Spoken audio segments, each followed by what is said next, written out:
Nous venons d'avoir avec le président, et je l'en remercie, un entretien substantiel accompagné de nos délégations.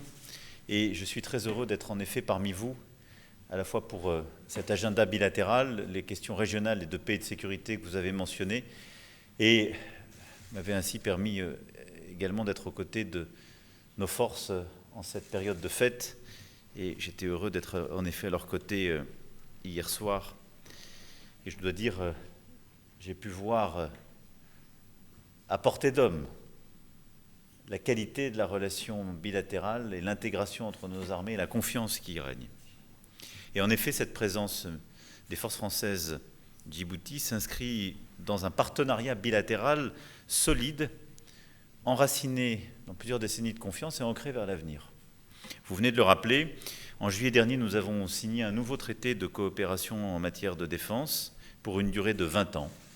qui témoigne de cette confiance mutuelle entre nos deux pays et de la convergence de nos intérêts stratégiques.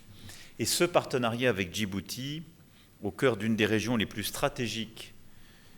du monde, entre Corne de l'Afrique, Moyen-Orient et Asie, répond en effet à des intérêts stratégiques partagés par nos deux pays. D'abord pour votre intégrité territoriale et votre stabilité, ça fait partie de ce traité. Ensuite pour préserver la stabilité régionale et lutter contre les mouvements terroristes, c'est notre intérêt commun et bien compris. Et puis pour assurer la liberté de navigation sur des routes maritimes vitales pour le commerce mondial, et la France est l'un des pays les plus engagés dans ces missions et permet encore à plusieurs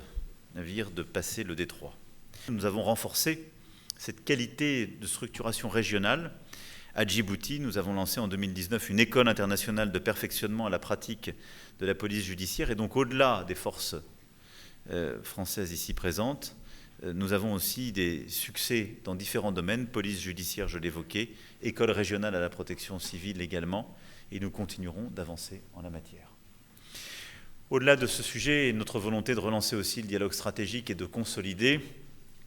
je veux ici dire combien ces dernières années nous avons renforcé notre présence et nos engagements. Le ministre de l'Europe et des Affaires étrangères, le directeur général de l'AFD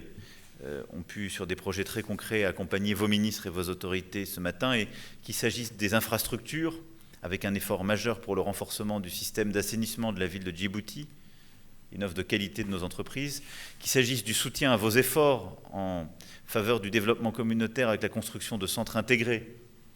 qui hébergent à la fois lieux d'expression culturelle, sportive, mais aussi marchés et structures de sécurité, et de l'ouverture du nouveau lycée français, ainsi que le lancement d'un projet de lycée polyvalent, Balbala, qui sont deux pôles d'excellence au service de l'éducation et de cet attachement à la langue que vous évoquez. Deux nouveaux engagements ont été signés ce matin également, et nous avons, pour à la fois la décentralisation et une extension des travaux d'assainissement, ajouté justement un engagement de 25 millions d'euros à ce qui a déjà été décidé et fait. Au-delà de cela, vous l'avez rappelé, nous avons signé deux textes importants, l'un en matière de coopération spatiale pour vous accompagner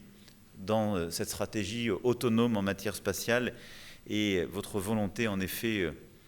de forger une agence propre, ceci s'appuyant sur les coopérations déjà largement développées avec l'Université de Montpellier et les premiers succès en la matière. Et puis ce que vous avez décidé pour de nouvel aéroport et la confiance manifestée à l'égard de la France, ça a pu se cristalliser à travers la déclaration d'intention que nous venons de signer.